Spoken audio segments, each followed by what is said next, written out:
are between the ages of 16 and 24, and 4,000 in the state of New Jersey graduate undocumented out of high school every year. That 1 to 3% rate is for graduation. So out of the 1.3 million that that are undocumented, 10% attempt to go to college, and only 1 to 3% graduate. And I think that part of the reason why is this deterrence to feel like there's no point. I'm going to go to college. I'm not going to be able to be employed or make money out of my degree. How is this going to help me? And that is what we're trying to tackle, that lack of information here today. There's 14,000 DACA recipients currently in the state of New Jersey whose fate still hangs in the balance because of the court decisions that are happening. And then from what we know, there's about 1,000 plus financial aid applications in the state. We know that there are more than 1,000 undocumented students in the higher ed system in New Jersey, but elusive population, as you can imagine. So what we know is that at least 1,000 are applying for aid, which is much less than what should be the case. But at least it gives us some perspective of what we're dealing with as to the fact that at the very least we have 1,000 people to prepare for the employment opportunities. There are a couple of opportunities. I'm a huge believer in talking about all the opportunities on the table and reminding folks that they have the agency to decide what's best for their future. Higher education, as you are hopefully aware, there's been a lot of changes in the state of New Jersey for the policy. And as long as you've attended for at least 3 years and sat in a classroom and graduated with a New Jersey diploma, even if you went to a New Jersey high school for 3 years, maybe you moved somewhere else, didn't finish your diploma, come back to the state and graduate with a GED from the state, you meet these qualifications for all these programs that are there. That's a whole separate presentation that I'm happy to put together as to each of the individual things. But know that there is funds for you to achieve higher education.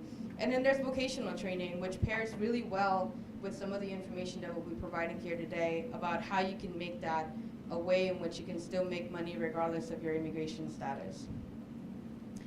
That being said, fellowships, internships, going abroad, and entrepreneurship are the 4 ways in which I like to think about how folks can get money. Huge disclaimer that this is a case-by-case basis like it is for all the other conversations that we're having today. But know that if you have the will, there is a lot of opportunity for you to do so. Fellowships are one of those things that you have to have a resume ready, right? You have to have some references ready, and you are able to approach fellowships depending on how comfortable you feel about whether or not they'd be willing to give you an opportunity regardless of immigration status.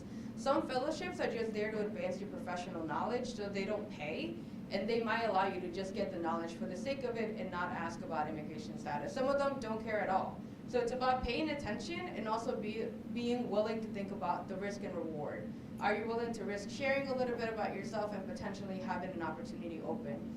If that sounds far-fetched, trust and believe that it's not. That's actually how we got in-state tuition. That's how we got financial aid, by people asking questions that made a lot of these institutions realize that there was a gap, and that what they were most worried about is people getting an education and were willing to open the door. Internships, same thing. Internships in the state of California leads in these things, where they create a stipend program where their student is not technically employed.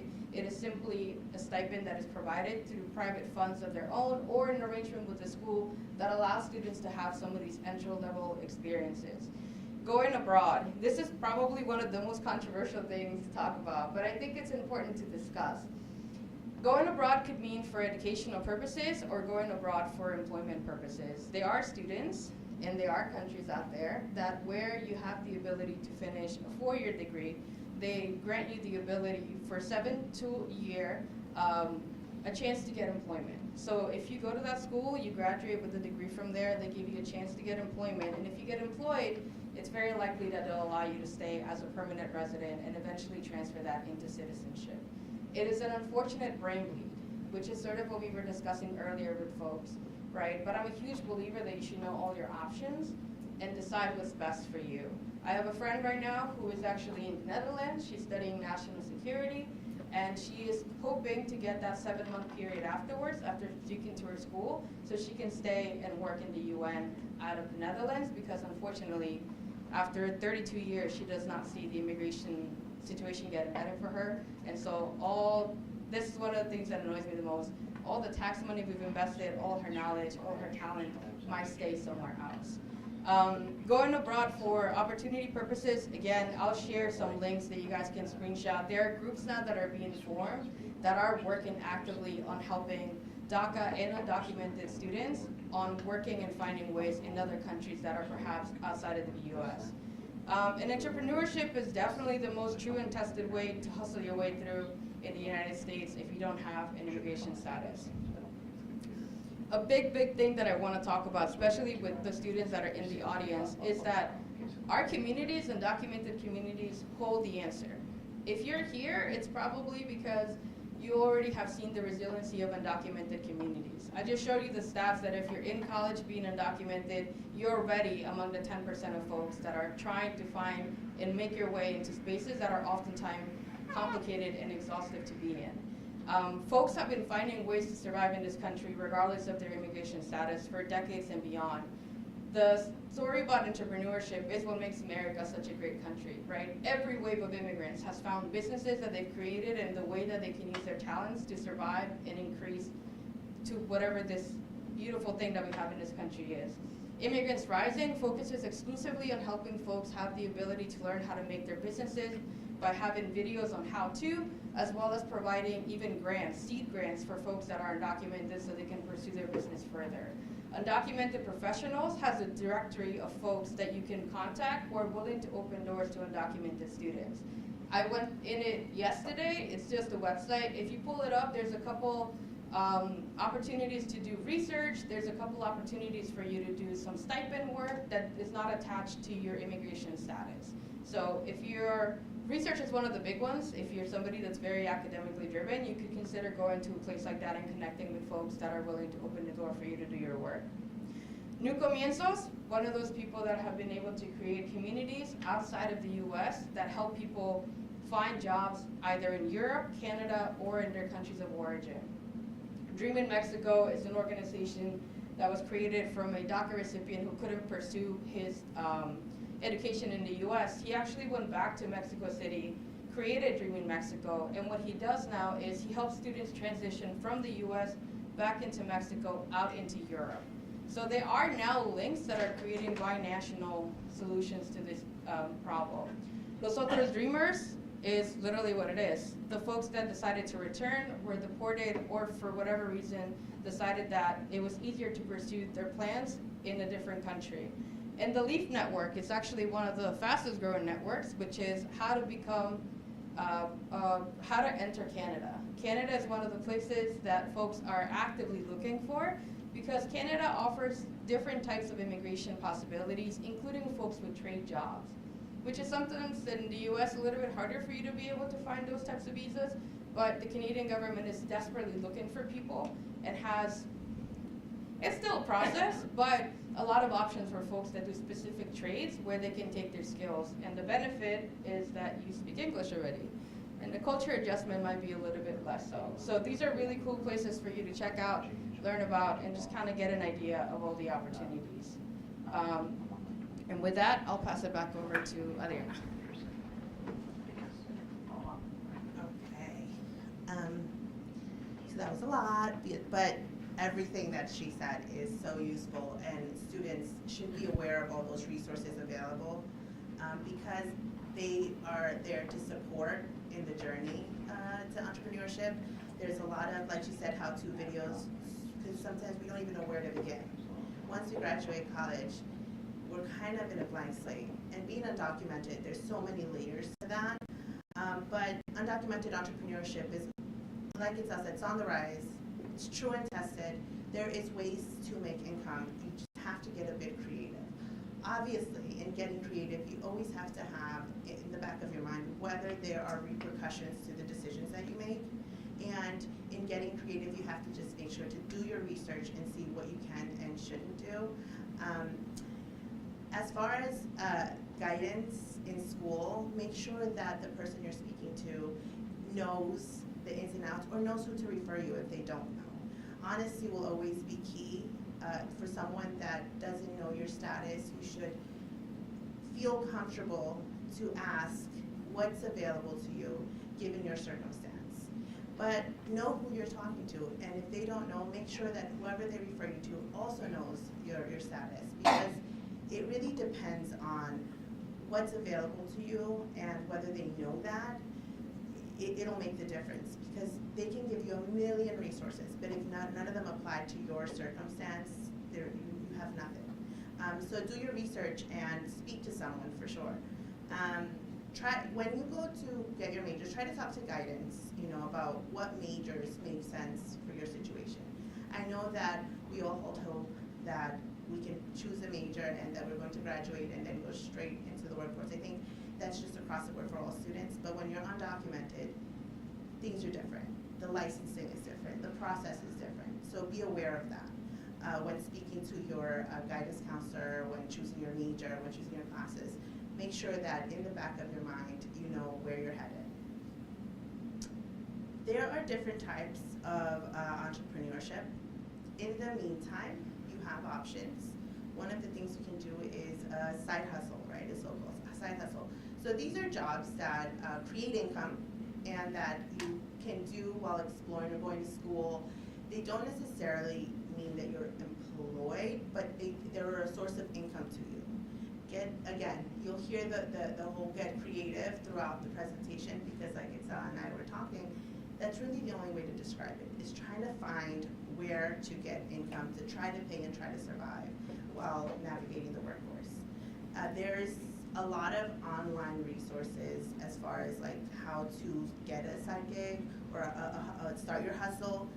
You can, if you're into photography or the arts, there are ways. There have been undocumented individuals that have broken through the film industry and the arts. It's just how they did it. They get connections, they start speaking to someone, but there is a way. Selling goods online is also a good side hustle. I think we saw that through COVID. Our community got very creative in starting to use social media to sell goods, whether it's food, clothing, any skill that you have, you put to work and you make it work. And I know that there's a lot of cosmetology students that started doing hair and doing nails. So it's a matter of what you use your skills for and try to create income based on that. You should also remember that you can use social media to create a following and create customers, right? So when you start your gig or your side hustle, make sure that you're informed as to what type of marketing you can do. Some things are free. It's just a matter of investing your time, which is also very valuable, but it pays off. You can create your own business. Carmela is going to speak on the intricacies of creating your own business, but this is another option for income. If you have a skill set and you're willing to invest some money or have someone invest some money on you to start your own business and you want to take that jump, one major thing to do is do your research and try to find how to start the business in a legal way so that you don't end up being liable for things and putting yourself in a position as an undocumented individual where you really don't know how to get yourself out of it.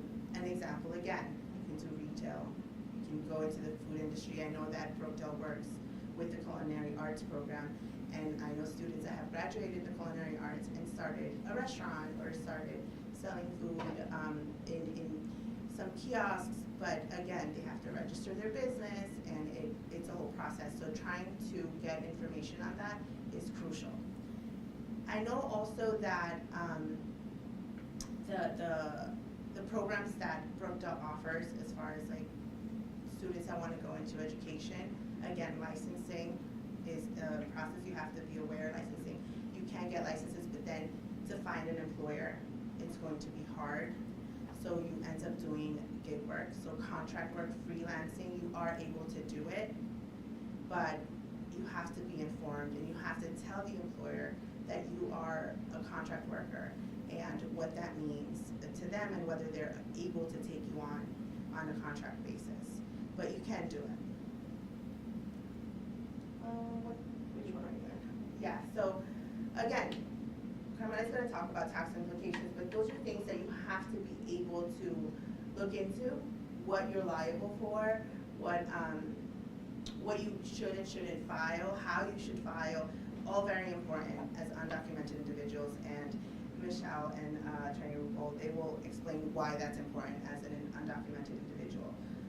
You have to be able to, if you do decide to go into doing agencies, if you go into an agency or a work agency, to be careful not to be scammed, or that they will take most of your income. There is a lot of fraud in our communities, especially when it comes to undocumented individuals. So be aware that some agencies are not there for you, and they're more for themselves.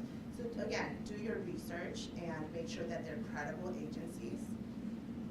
And again, pros and cons about gig work or freelance work.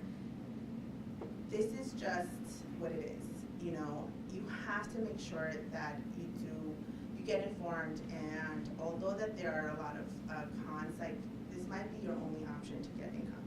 So just be aware that although, you know, there are no benefits when you work as a contractor, there's flexibility. You know, you can work out of anywhere, and just try to keep positive about that, because there are circumstances that you cannot change.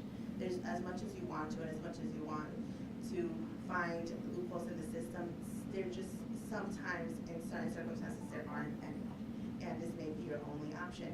But try to understand that there are a lot of pros to working, you know, as an independent contractor, freelancing, even using your majors or your skill set to do so. So stay positive about that. As far as employee versus independent contract and what that means, this is just a chart to show you, you know, what the difference is. As undocumented individuals, you may not be able to be a full-on employee, so you might not be able to have benefits, you may not be able to get a W-2, but that doesn't mean that you can't get paid and that you're not covered and protected by some laws. You may not be protected by all laws, but some laws do protect you, labor laws do protect you. And the difference in forms that you have to file, so that's, you know, I wanted to make sure to kind of give an overview, because again, Kama is going to go into the deep dive into that. But be aware that there is a difference, and as undocumented individuals, you will always fall under either an independent contractor or freelancer or a gig worker, because you don't have a social security number. It is almost impossible for you to be employed legally until you get a work permit. Use your resources. Like I said, internet and technology right now is everything for students that are graduates and that don't know where to start. Start there. Start with going online and familiarizing yourself with anything that's available. Use programs that will organize you, that will promote you, that you can use to market yourself. You don't have to spend all this money to try to get yourself out there, but you do want to invest the time. Social media platforms, again, they're there for not only to post, you know, selfies or stuff like that, they're also there to help you become, market yourself and become your own business. Take courses. Brookdale does a wonderful job at providing different coursework, and they have amazing courses that you can take. It may not apply to your specific major, but if you have an elective that you can choose, try to do marketing, try to do business management, try to do things that you will use once you graduate, because you may not go right into your major and find a job to use that way, your degree, but that doesn't mean that you won't be using business management skills, that you won't need to do financing and know how to keep your own books. You know, so if you have electives that you can choose, try to stick to those. Try to get as much information while you're in Brookdale from professors. Ask them, ask your guidance counselors, what do you suggest I take, you know, given the fact that this is going to be my major and I might not be able to get into the workforce right away. Another thing Brookdale does offer is help with your resume. Although you're undocumented, and although that you'll still need a resume, whether you'll use it to get work here, whether you use it to get work in another country, you should still know that skill set. So take advantage of that. And you should have it, if you can have it in multiple languages, you should. Because again, that's the thing about gig work, that if you go online on a platform like Fiverr or Upwork, the employers that are looking to hire may not be in the US. They may be outside, and they might require you to send over information. And if you have that ready, you can use that. So that's important to keep in mind too. Network, it doesn't matter, I think that's across the board. It's not just undocumented students, it's everyone who graduates. Networking is major. Building connections and building relationship with providers, with other students.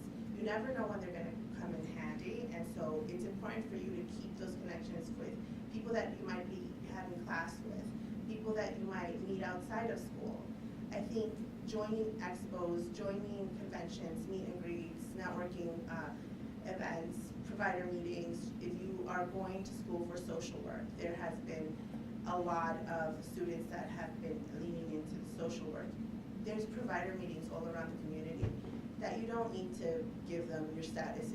That doesn't matter. But if you get yourself in these circles, you never know who might be able to refer you, who might be able to assist you and help you to get into that field, or at least get you a contract, or connect you with someone that might be able to help you.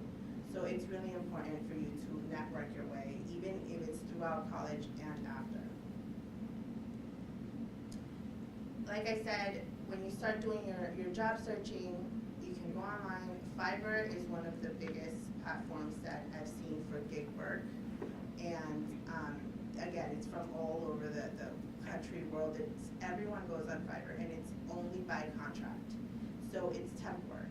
If they need a translator, if they need a secretarial, if they need you to draft some writing, a written piece, if they need your help with audio, digital media, there's gig work in Fiverr that you can find. Same thing with Upwork, you can go on and there's just a slew of people searching, employers searching for temp workers. And I think Carmela will explain why they choose to go for temp work and not just a full employee. And with that, I think I can pass it on to Carmela so she can go ahead and explain what it's like for starting a business. Yep. So the first thing I want to discuss is proving that you can be undocumented and start a business. And there's several different types of businesses. So proprietorships, which is an unincorporated business, partnerships, corporations, S corporations, and LLCs, or limited liability companies. And that's where you register your business in the state. It's also very important to file your taxes if you're undocumented. And the reason why is that it can actually help your immigration case. It also shows presence, and you can apply for certain things like health insurance, open a bank account, and also show the government that you're complying with federal and state laws. The benefits of filing taxes, and if you're undocumented, and also applying for citizenship. The fact that you're applying for, the fact that you are complying with the tax laws will look favorably in your immigration case. Also, like I said, when I used to work in immigration law firm, people who've been undocumented for many, many years, but they're still filing their taxes and paying their taxes, actually helps in the immigration case. It also shows, like, if you're married, that there's commingling of assets. A joint tax return, maybe if you're sponsoring a spouse or dependent, that also could show that everyone's living in the same household. All those things look favorably if you're trying to apply for citizenship or for green card.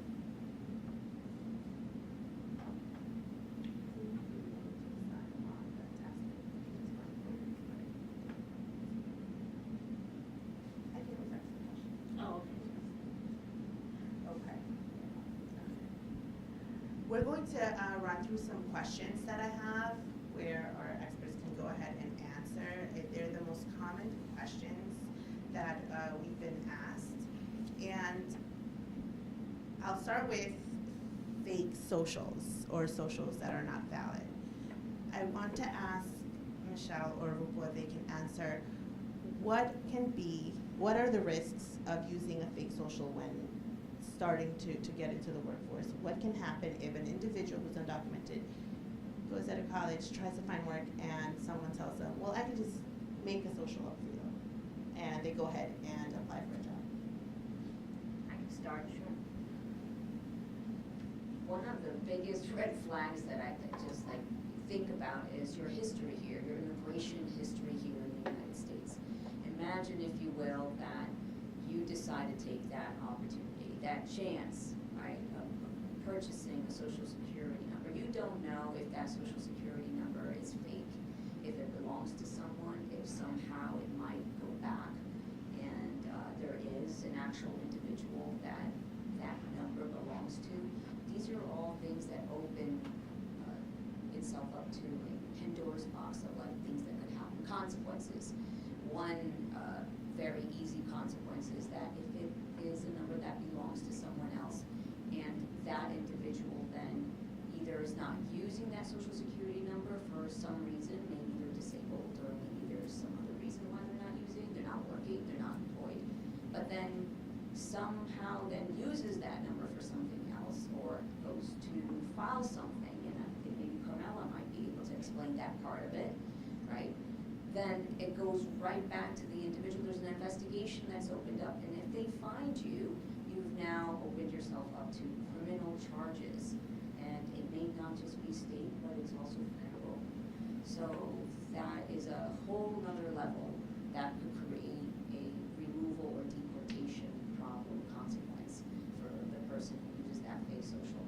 The other thing when I say about immigration history and laying the foundation of immigration history is just that having worked in the United States and then at some point being able to apply for your legal status in the United States, you have to show that you're not going to be a public charge, that you have a job skill to offer the United States.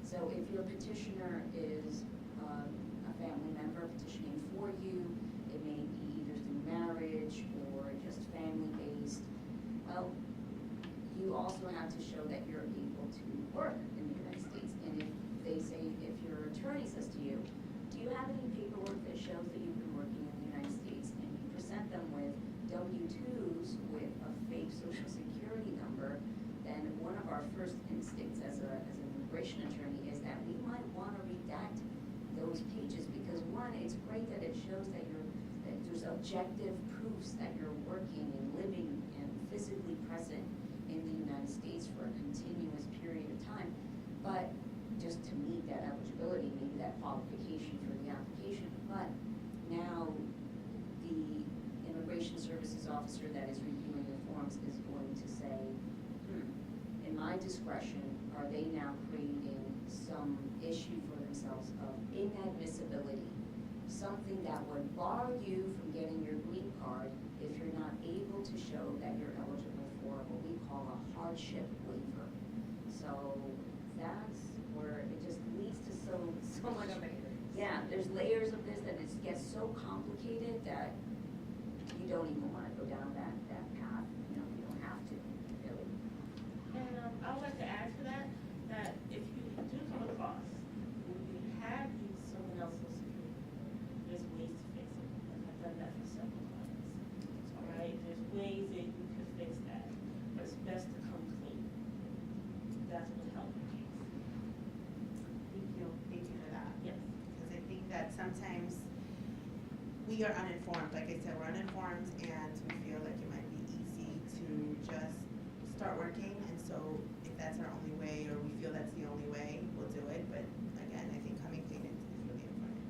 Another question that we usually get is if someone comes in with a visitor's visa and overstay, or even while their visitor's visa is valid, how can they go about working, and how would that affect them later on if they try to fix or adjust? So a visitor's visa is, when people come in on MB2, the whole intention behind that visa is to be here on temporarily.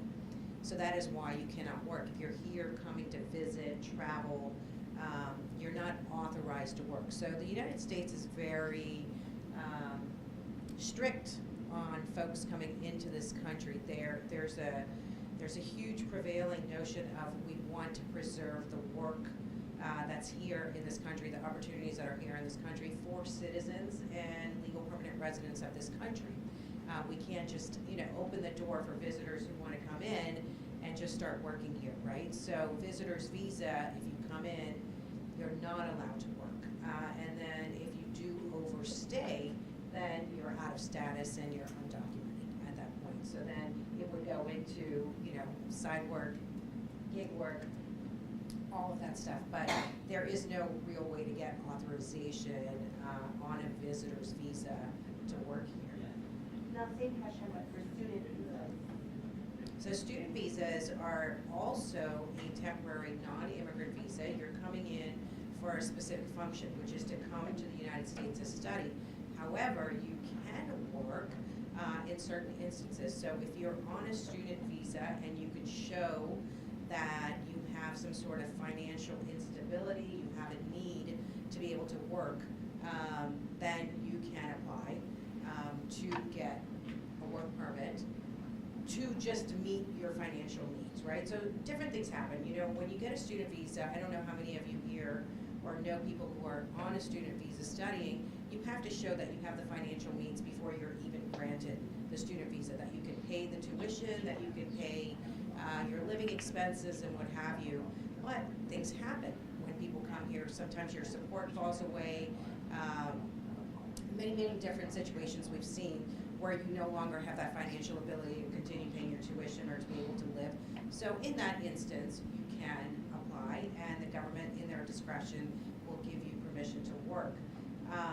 But one of the big things about a student visa, especially here in community college, if you get an associate's degree, if you finish your studies here, you can be authorized to work, getting practical training in your field of study for 1 year. So this would be after you complete your degree on a student visa. You would have 1 year to be able to work in your field, whether it's an internship, volunteer. You have to work 21 hours or more, but it is possible to get training. So there are different ways to be able to work, but you just can't do it without getting that permission. Yes? If I came on J1 visa and overstayed, never went to school, I'm back in a college. What now? Okay, well, that's a different situation. Well, first, I mean, if you were, I'd have to look to see whether your J1 had a 2-year foreign residency Doesn't requirement. apply. Okay, does not apply. Okay, and then you want to see the issue here is you were out of status, right? And you never went to a student visa, right? You went from a J1 to out of status. So what would apply for you would be in that undocumented category versus trying to work through a government program, to be able to get work permit. Same question, so there's no way, you're out of status for your J1 and you've completed a degree here. Right. You know the OPT is for student visas. If you're out of status J1, you won't be able to get that OPT. Correct. Because you have to go through the USCIS system and you have to go through the ICE system. So ICE runs the student visas. And if you fall out of status, they're notified. Your SEVIS is what they call it, that's their record where they track you, is, it's taken out of the system. So all of a sudden they know that you're not maintaining status anymore. And therefore, were you to go apply for a work permit, that would trigger an investigation and denial, what have you. So. I do have one thing to add with the B2 visas, and I don't know if I just phoned you, I'm sorry. But it's a really tricky visa. The B2 visa is B1, B2 really, because it's a tourist visa. And so what you're saying when you're applying for that tourist visa is that I really want to visit the United States. I didn't get a chance to see the Statue of Liberty. Oh, I want to go to Disney World. Or there's a reason why you're going to come to the United States to be a tourist. So there's a presumption. There's already inside the process, there's already a presumption against you. You have to show that you're well rooted in your country, that you have something that keeps you there. They don't give a visa to come as a tourist for anybody. It's not just anyone who can get a visa. You have to absolutely be able to show that, yes, I think that the United States is lovely, but my home is lovely too, and I have no intention whatsoever of coming to the United States permanently living or working in the United States. And that's where CBP will get you as you're coming in and out with your tourist visa. Imagine you get your tourist visa and it's a multiple entry visa for 10 years. You have 10 years to use that visa however you like. And you end up using it wrongly. You come in the first time to the United States and you stay the full 6 months that you're awarded to stay on your B2, B1, B2 visa. And you have friends, you find yourself, like if your friend says, hey, I work from this place and you know what, they could use an extra hand. Do you want to come and work with B2? And you do. And then you leave. And then you spend about 2 months in your country and you decide to come back to the United States again. And then you do the same thing and you come back again. By about the second or third time, CBP, that's Customs and Border Patrol, is already tracking you and saying, why is this person coming into the United States so often on a tourist visa? So if you get tapped for secondary inspection is what we call it at the port of entry, coming in through the airport, you'll know right away why that is. And they will go through your phone and they will ask you very, very uncomfortable questions. And if you cannot be transparent, or if you cannot immediately say, I withdraw my admission, I just want to go back home. I just want to withdraw my admission. Because if you engage them in this question and answer series of what I would call an interrogation more or less, then you're going to have your visa canceled and you may be barred from coming back to the United States for a period of time. It could be 3 years, it could be 5 years. If you find that it's like willful misrepresentation and fraud, then it would be 5 years. So, and you can't come back until those 5 years are over and you get the permission of the United States to actually return with a petition or an application. I was going to add to that on the tax side that if you do overstay your visa, you can apply for what's called an I-10, which can allow you to work as an independent contractor. I think we'll talk about that in other slides. So I have many people who've been in this country for 10, 15 years and overstayed tourist visas, and they're able to work and start a business. Thank you, that's actually part of the next question is, as far as the I-10, can it be used in replacement of a social security number, or what is the difference? Oh, yes. I-10 stands for individual taxpayer number, and it's really just for tax filing purposes. The social security number, the main difference with that one is that you're working on the books with your employer, and then you're eligible for certain tax benefits, such as earned income tax credit, and then also some child tax credits. So that's the main difference. But the importance of having an I-10 number is that your employer could give you something called a 1099, and that way you can file a tax return with that. And then your employer would benefit him or her when that person files their taxes because they can deduct it as a business expense and then save money with taxes. So it's better than getting cash under the table. Carmelo, would you recommend like having a separate account if you're an independent contractor or if you're an entrepreneur or an undocumented entrepreneur? You want to like be prepared for tax season? Yes. Well, regarding like if you decide to start your own business, for example, have an LLC, register your business in the state, like for example, in the state of New Jersey, you have to apply for our living corporation. There's a filing fee, but the importance of having an LLC is protection from being sued, and then also you're able to open a bank account, which shows that you have an operating business where there's incoming money coming in and money coming out. So it also can help again with your immigration case, and also in cases where you may get audited as well. I know this sounds like a really silly question. I don't even know why I'm asking the question. But like, does an I-10 number help with a credit score? It does, because you're able to show that you have a separate operating business. And you have a I-10, you're paying your taxes, and you're cooperating with the laws of the country. So yes, it can help. Or you must add, so it could help. Yes. So once you have an I-10, you have some kind of income, you would go ahead and we put in the the W-7, forget the I-10 for you. Once you get an I-10 now, for you to register your business, you want to get the EIN number, which is the Employer Identification Number. You want to get that number. That number is the one that actually goes on all your business records going forward.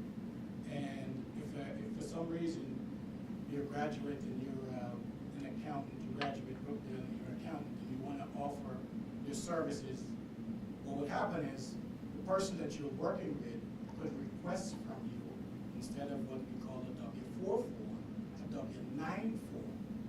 That form would have your EIN number and your business. They would then pay your business. Yes, it's nothing but a replacement for your I-10, but that would be the best way to go.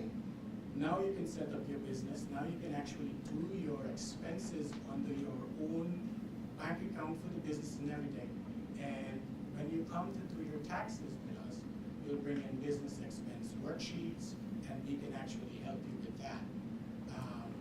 But again, the first thing you want to do after you get your IDN is, if you're going to open up a business, is try to get the EIN number. And I think that's a very good way of being able to do what you're saying, because you don't have to have a social security number at that point, right? So if someone wants to hire you, they're not hiring you directly where you have to provide your social security number, they're hiring your company, and you're providing your EIN, which was assigned by the federal government, and, you know, on the W-9s, you're filling out your IDN, right? Right. Yeah. And on the bottom is your TIN rate. Yes. Go ahead. Hi, I'm Michelle. Thanks for coming, and nice to meet you, Paul. I'm Dr. Jan Thomas. I work at the International Center here at Brookdale. So when we do employment for F1 workshops for our students, and when we go through orientation, we have always used a very general definition of employment.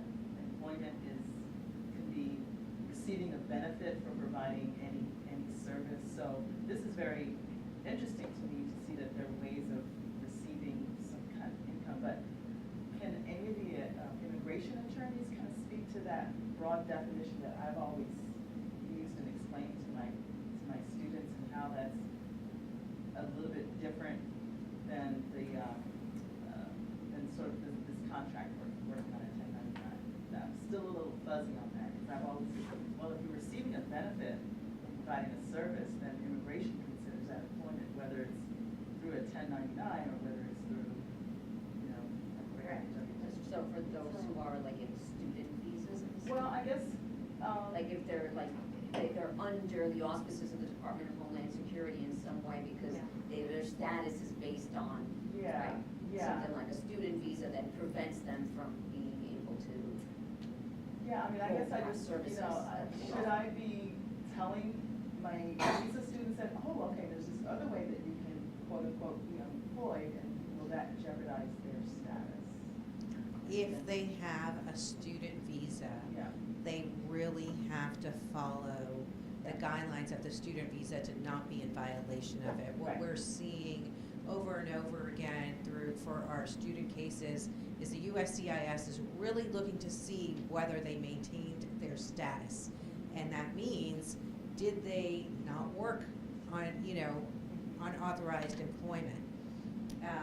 Because, like I said, they can get work permits if they can show that they have a financial need, right? So why not do it the legal way instead of trying to do it? But again, so this, I would not say a student, I would not advise a student who's on a student visa to go get a 1099. Here's I would another not, thing. without a work permit. Just out Okay, of good. curiosity, now now here's like the wheels are turning here. What if it's a student visa, you're an adult, right? Not someone who's young. I'm not talking about someone who falls into the category that we normally see college students, but someone who's returning back to school and decides to get a student visa and come to the United States. And let's put this person at 30 years old, has a family, had a business in their home country. Would they still be able to operate their home country business, like Yes. remotely? Yes, so now So this they is, operate this, this. this is, they could, because they're just doing work, they're earning their money outside of the United States. So I get a lot of these questions. We have people here, especially with the economy today, right, with what's going on digitally, globally, yes. So, folks come here on visitors visas, and a lot of those questions are, can I still continue to do my work overseas? As long as you're not getting paid in the United States, there's no money crossing that border for what you're doing online or in the gig economy, even if you're making that money overseas, that's okay. Your money needs to stay there. You need to be paid there, right? Then you can transfer it over, do what you want, doesn't matter. The government can't really police that, and that is not considered to be employment. What they're concerned about from an employment, immigration attorney standpoint is that they don't want jobs here that are available to American citizens to be taken away, right? They want these jobs to be available to the folks who are citizens of this country. That's really the base intent. Now, but obviously we need to meet that with, there are folks that are here and they need to survive. But on a student visa, I would say don't rock the boat on that. Get the permission that you need if it's possible. Again, but I have a lot of students that I see who are working in convenience stores. They're working for cash.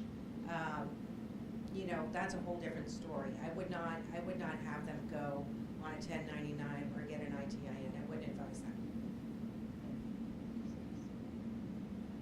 Yeah, again, getting creative with the gig work, maybe getting paid cash might be something that you can mention. I don't know if that suggested the word. We don't go there. Yeah, If I see you, serving with with that. coffee behind, and Yeah. Yeah. No, and again, I think that goes under like, if you find your side hustle, quote unquote, if you have a skill and your cousin is asking you to do her hair for a party and you want to charge her, that's different, right? But again, I think it's just things that you can mention, but I don't know that you can suggest that they do. Another question is, and maybe Roy can answer this. For an individual, an undocumented individual has a small business and doesn't file taxes for a couple of years, can they go back and file them, and what are the tax implications to them? Yes. We've seen a lot of the small businesses that do that. Sometimes they come in because they went to the immigration lawyer and it says, you need 10 years.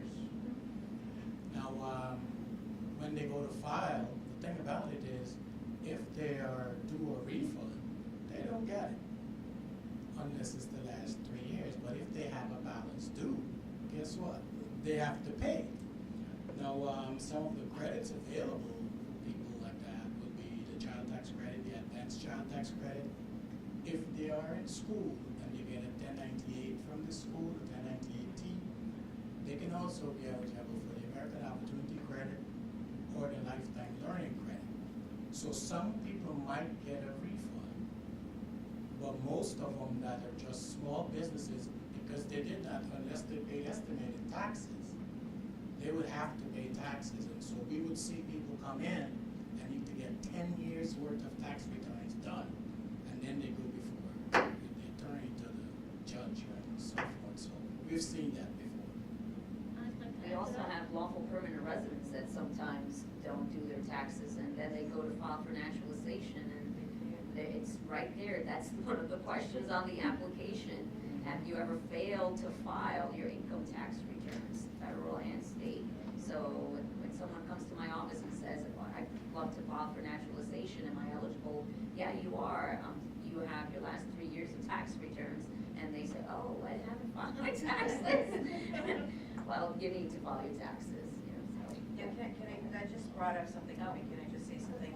Just to go back to that Social Security question, using the fake Social Security card, adding to everything that Michelle said, and with the taxes, right? So if you're going to use a fake Social Security number to work, so when you go into an employer, you're required to complete an I-9 form.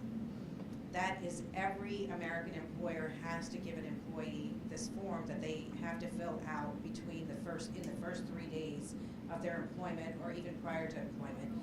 It asks you very specifically what your status is. So say you're using a fake social security number, and you're putting the social security number, you're gonna have to check off, are you a legal permanent resident or are you a US citizen?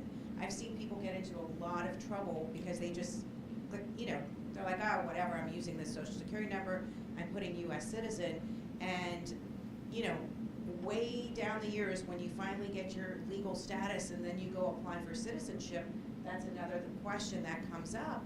And on that citizenship application, which says, have you ever claimed to be a US citizen in writing or in any other way? And you have, when you use that fake social security number and checked off on that I-9 form thinking, oh, who's gonna know, who's gonna see, right? But you did claim to be a US citizen, and once you answer that question, yes, you are forever barred from becoming a US citizen. So that's just something to keep in mind. It's got long-term consequences, not just immediate. I just wanted to say something. So you happen to get an I-10 and you got a job and they've used that fake social security number, and you come to us now to do your taxes with a W-2 and your I-10. What happens is your I-10 goes in for federal purposes, and that fake social security number is on your W-2 form. So it causes a little bit of a conflict, because if you look down on, it's box 2 and I think box 5, they actually take out Social Security and Medicare, which is more of your money that just left. They'll pay the state unemployment, they'll put all the deductions there on that W-2 form, and it's just basically your money that's going away that you're not eligible for. Yeah, so as an undocumented individual, you don't get any of that money back. No. But I assisted people who had used a fake social security number by filing a substitute W-2 when they actually get a social security number. But I also want to reiterate that if you have to file past year tax returns and they owe a lot of money in taxes, there are options available out there. I help a lot of clients have something called an offer in compromise. A lot of immigrants that owe, $80,000, $90,000 in taxes, they will get a settlement with the IRS, and then also put you on some kind of installment plan. The reason why is that sometimes it comes up with your interviews for immigration cases. You have to be able to show good faith that you have a pending case with the IRS, the settlement, or an installment plan. So there are options available to you. So don't think like the world is ending, that you're going to owe a lot of money in taxes and you can't afford to pay it. And another thing I want to start with tax returns. When you, like I said, filing your taxes, I had a case where the person filed single and applying for status and sponsoring a spouse, and the person went to the wrong tax preparer because I amended the returns, and now the government owes the couple money because it went from single to married non-joint. So now they're getting a refund. So these are all benefits, like if you decide to, file taxes and done it properly. And I think that's a good segue for the next question, which is, how do taxes play into good moral character for individuals who are undocumented and then either get married or seek status in this country?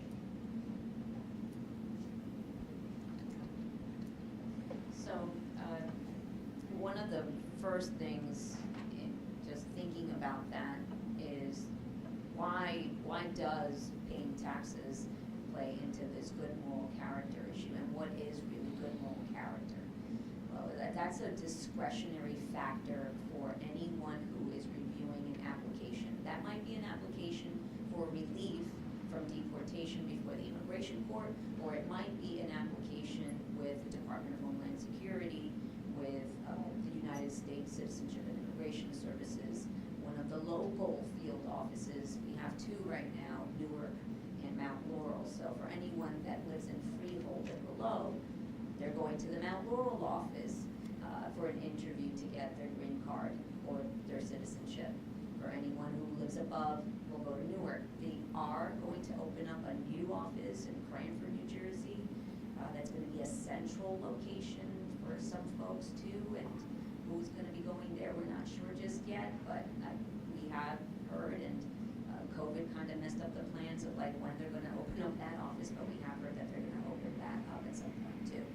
So for tax purposes and good moral character, the discretion of the officer is to decide, or the judge is to decide whether you are showing that you're assimilating to American culture. What do Americans do? For the majority of Americans, what do we all do? We pay our taxes. We pay our taxes every day, every time we buy something, every time, we file, and get your W-2, your pay stubs every single day. You're paying some amount of taxes. And so they want to see, government wants to see, the Department of Homeland Security wants to see that you are including yourself in American culture, that you are part of the fabric of what is, us. And that's part of the good moral character that someone shows, that they're not trying to evade, they're not hiding, they're not deceiving the state and federal government by saying, no, mine is my money, I made it, and I'm not giving it to nobody. So that's how I see it in terms of layman's terms about like why taxes are important and why it's important for good moral character purposes. And you have something to add, or maybe you do something to add. It also shows that you're actually doing something, you're proactive, you're working, you're contributing to society. Those are the kind of things. And then also shows that you're able to support your family or support your spouse.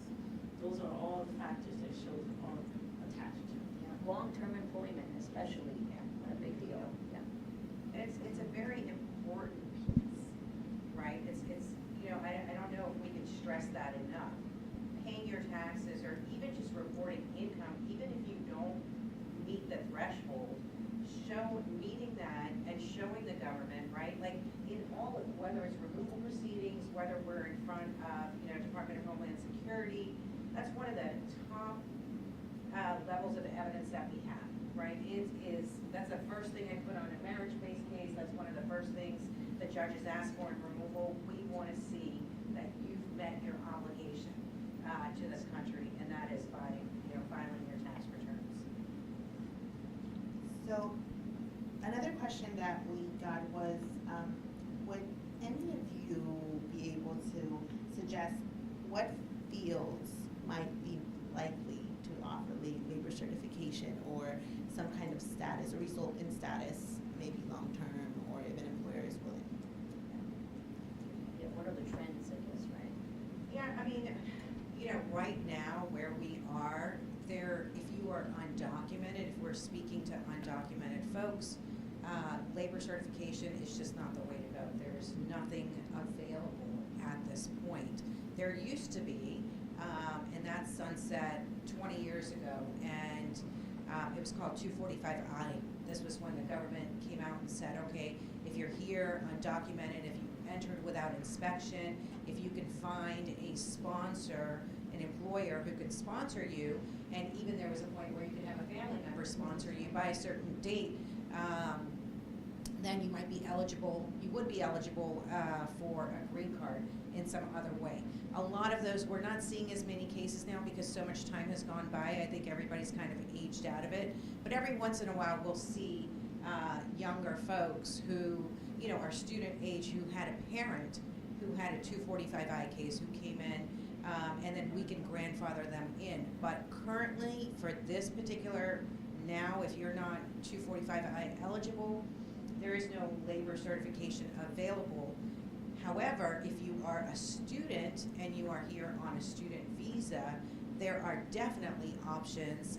Nurses is a huge category, physical therapist, radiation, technologists. So anybody in the field where they're reading medical forms, medical billing, there's plenty of, work in those areas where you can get a labor certification if you are here through a student visa or if you're here legally. So we do a lot of strategies for folks even outside. So we have employers who are looking to hire, even in the manufacturing center, in manufacturing industries, housing, landscaping. So there is need, right? So wherever there's a need, and there's a labor shortage, there's a possibility for a labor certification.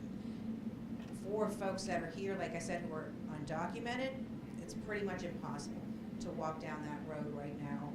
We keep hoping, against all hope, that they'll bring 245I or something similar back, but it's been 20 years I've been hoping for that to really come of it yet. So, but there are options for students who might have that OPT, that optional practical training, who might be able to get an employer to start the labor certification process for them as right away. And by the time they're done with their degree even, or with their OPT, they would be in line for a green card. So a lot of variables there, but you know, especially you know, people in the admissions and dealing with international students, like we could talk about that more in detail if you guys have questions about that process. I'm just wondering if it follows suit with those young folks who were following their parents' visas, right? So those L's, H's that were following their parents, and now they're aging out as well? Yeah, so what I usually suggest for those folks who came as students and their parents were on L's, J's, H's, what have you, I have them convert to a student visa and to get into their own status as they age out, you know, and we bridge the gap right away. So we had someone just the other day, teacher who's here in the Lee County system in Georgia, came in with her children. Her oldest son is now about to turn 21, like in December. Like December 4th, and she calls me. She says, well, what do I do? And I was like, oh my gosh, we're not going to be able to get him into school and get that student visa, so we're going to put him in a B2 status while, you know, she gets him admitted to a school, figures out what that's going to be, and while that status is pending, we're going to apply to change him to a student status, which then will give him, once he gets his degree, the OPT and you know, the chance to get a work visa, what's called an H-1B, on his own. So there are opportunities there if you're here in some sort of student status.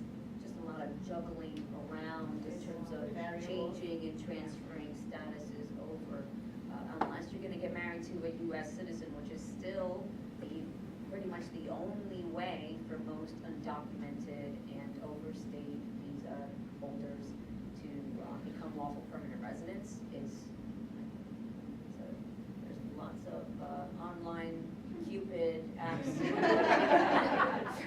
you know, for that, and saying like go, you know, on Tinder and check every person out, but like, you know, that's the only other viable way, and that's what we're left with now. So it's tough. Yeah. What about sponsoring by a child, U.S. citizen child? Oh, sure. Yeah, your child was born here in the United States, you overstayed your visa, your child now turns 21 years of age, and you are now eligible to adjust your status immediately because you came in with a legal admission, you were a visa holder, you overstayed that visa. The other option is your child turns 18 years of age for those who are undocumented in the sense of having an entry without inspection. They cross the border. You now have a son or daughter who decided they wanted to join a branch of the military. They're 18 years old. We can immediately file the military parole in place. You would be able to be eligible for an employment authorization document right away.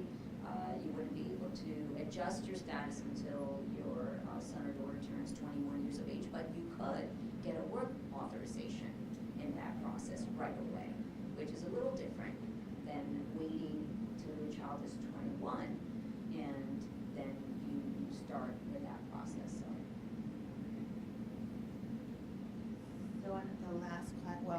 the second to last question. What would happen if an undocumented individual seeks work outside of the U.S., decides to go out and work, and then wants to come back? Is that a possibility? I'll handle that. Yeah. Add to it. You know, is it a possibility? It depends on a lot of different circumstances. There is a 3-year bar and a 10-year bar that's in place here in the United States for unlawful presence. So if you entered the United States undocumented, or if you entered with a visa and you overstayed depending on how long you've overstayed in this country, and then you leave, it's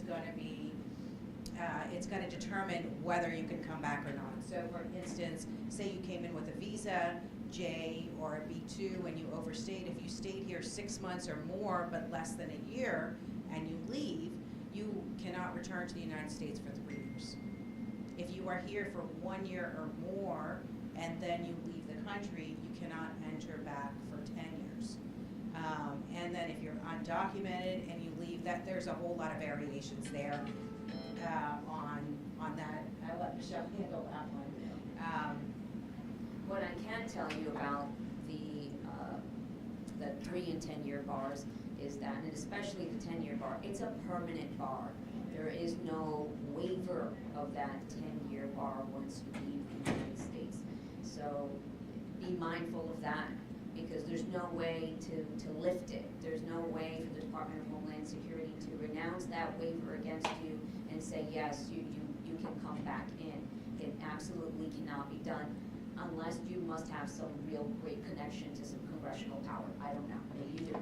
But, you know, that I know for sure that like that permanent bar will stick to you. Where does it not stick? You're a DACA recipient and you have been in that status prior to your 18th birthday, and there's no option for you here anymore. You just don't see it. You don't want to. You know, you just find a much better opportunity somewhere else outside of the United States, and now you want to leave the United States. You got an offer for a job somewhere in London. You're gonna have a really nice flat. It's gonna be great, right? So you decide to take off. Well, your unlawful presence was never triggered. You never created that issue for yourself. So you leave now and you don't have a 10-year bar. That's the only person that I can think of that does not have that issue. The other people who do not have this issue is anyone who leaves the United States prior to their 18th birthday at 18.5. That's 18 years and 6 months. That's when the unlawful presence starts to stick to the individual. So that's the only other exception. Thomas, I think I saw a question, maybe, yeah? Yeah, so this is back to military service. Is there any way through military service for undocumented individuals to have a pathway to permanent residency? Oh gosh, we would love that, but there just isn't. There just isn't. There used to be a program Yes. a while Yeah. back called Yeah. Unity, and it has been discontinued. Yeah, and it's unfortunate because many folks have talked about their willingness to go serve Yeah. if they're able to then adjust status for themselves or their family members, but unfortunately, it's something that's been closed off. So with that, we're going to wrap it up. All right. But thank you all